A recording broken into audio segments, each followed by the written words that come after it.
কলকাতা পুরসভায় তৃণমূল কাউন্সিলরের মুখে ডাবল ইঞ্জিনের জয়গান শুনে মাথায় হাত তৃণমূলের।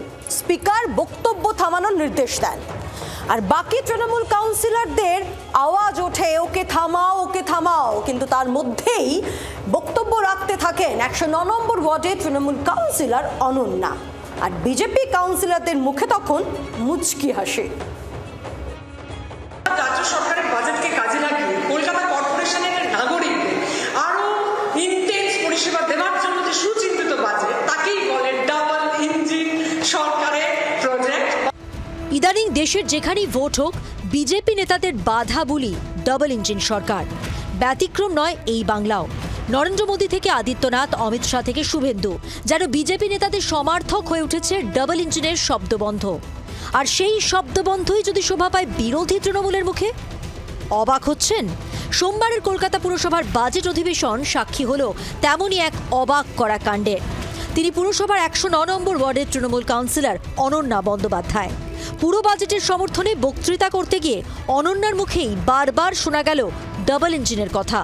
This is called a double engine coordination. বিগত অনেক দিন ধরে আমরা ডাবল ইঞ্জিন সরকারের কথা শুনি, যারা বিগত দিনে দেখেছি শুধুমাত্র বিরোধী শাসিত রাজ্যে 2 লক্ষ কোটি টাকা আটকে দিয়েছেন এবং বন্ধু রাজ্যে প্রচুর টাকা ঢেলে দিয়েছেন। এটা কি সত্যি ডাবল ইঞ্জিন সরকারের পলিসি?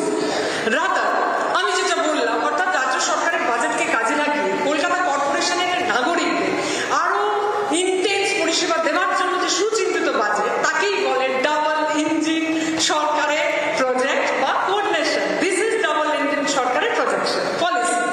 এই জায়গায় আমি মেয়র এবং তার টিমকে ধন্যবাদ না দিয়ে পারলাম না। অনন্যা ডাবল ইঞ্জিনের কথা তুলতেই হতবাক হয়ে যায় অধিবেশন কক্ষ।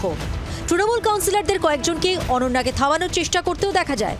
আর এরই মধ্যে সময় পেরিয়ে যাওয়ায় বক্তৃতা শেষ করার তাড়া দিতে থাকেন স্পিকার মালা রায়। কিন্তু অনন্যা বলেই চলেন।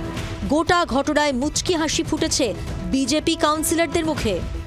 এই যে কলকাতা পুরসভা এবং রাজ্য সরকারকেও এরা অনেকে ডবল ইঞ্জিন বলেছে, কিন্তু ওদের যেটা মনে রাখতে হবে যে ওদের ইঞ্জিনে তো তেল নেই। পেটের ভেতরের কিছু কথা তো মাঝে মাঝে মুখ দিয়ে বেরিয়েও যায় না ছিটকে।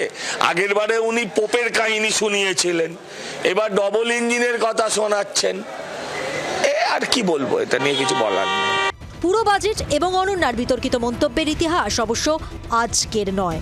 বছর দুয়েক আগে পুরো বাজেটের সমর্থনে বলতে উঠে একটি নির্দিষ্ট ধর্মাবলম্বী সম্প্রদায়ের বিরুদ্ধে যৌনগন্ধি মন্তব্য করতে শোনা গিয়েছিল অনন্যাকে। তা নিয়ে যথেষ্ট জল ঘোলাও হয়। ঘটনার কথা গিয়েছিল সর্বোচ্চ নেত্রী মমতা বন্দ্যোপাধ্যায়ের কানে।